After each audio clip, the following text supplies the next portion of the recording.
Hello everyone, welcome to our another mini blog. তো কেমন আছো তোমরা সবাই? সো আজ অনেক সকাল সকাল ঘুম থেকে উঠে পড়েছি, কারণ আজ যাব কলেজের কিছু ফ্রেন্ডসরা মিলে কলেজের পাশে একটা কালীবাড়ি পুজো দিতে। তো সকাল সকাল স্নান করে নিয়েছিলাম এবং সবার প্রথমে ঠাকুর মন্দিরে চলে গিয়েছিলাম পুজো দিতে। কারণ আমাদের না ছোটোবেলা থেকে অভ্যেস, শুধুমাত্র আমার না, আমাদের ফ্যামিলির সবাই যেখানেই যাক, সকালবেলা হোক যেখানেই যাক, সবার আগে আমাদের মন্দিরে পুজো দিয়ে তারপরে অন্য জায়গায় পুজো দিতে যায়। তো প্রথমে ঠাকুরকে জল দিয়ে নিয়েছিলাম আর তারপরে এখন রেডি হয়ে নিয়েছিলাম। আর তোমরা জানলে অবাক হবে যে আমি মেয়ে হয়েও এখনও পর্যন্ত মেকআপ করতে পারি না, যে কারণে হালকা একটু চোখে কাজল লাগিয়ে নিয়েছিলাম আর একটা লিপস্টিক লাগিয়ে নিয়েছিলাম। তো যাই হোক, ফাইনালি রেডি হয়ে আমি বেরিয়ে পড়েছিলাম।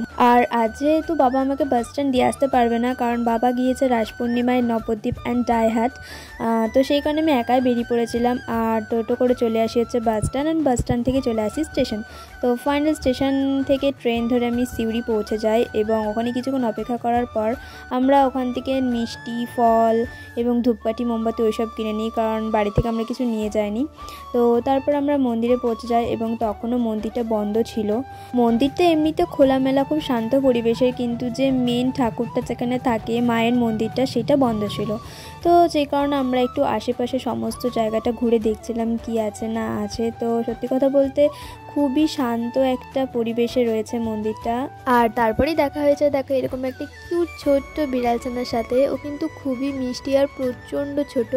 তো ওকে প্রথমে আমি একটু কোলে নিয়ে আদর করে নিয়েছিলাম আর তারপরে হাত পা ধুয়ে চলে গিয়েছিলাম মন্দিরে, কারণ ঠাকুরমশাই পুজোয় বসে গিয়েছিল। আর আমরা এখানে বসে পুজো দেখছিলাম আর আমাদের সাথে দেখছিল হচ্ছে ছোট্ট কিউট বিড়ালছানাটা।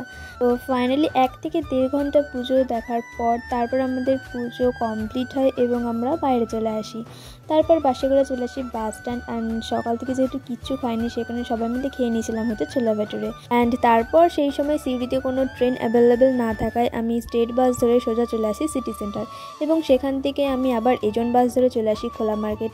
আর তারপরে ওখান থেকে আমাদের বাড়ি কিছুটা হেঁটে হেঁটে গেলেই চলে যাওয়া যায়।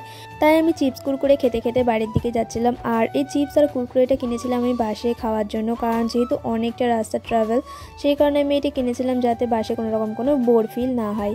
কিন্তু বাসে এত পরিমাণে আমার বমি আর গাগুলা ছিল, যেই কারণে আমি ওটা খেতে পারিনি। তো যাই হোক, তোমাদের ভিডিওটা কেমন লাগলো অবশ্যই জানিও। তো এখনের জন্য টাটা, দেখা হচ্ছে নেক্সট মিনি ব্লগে।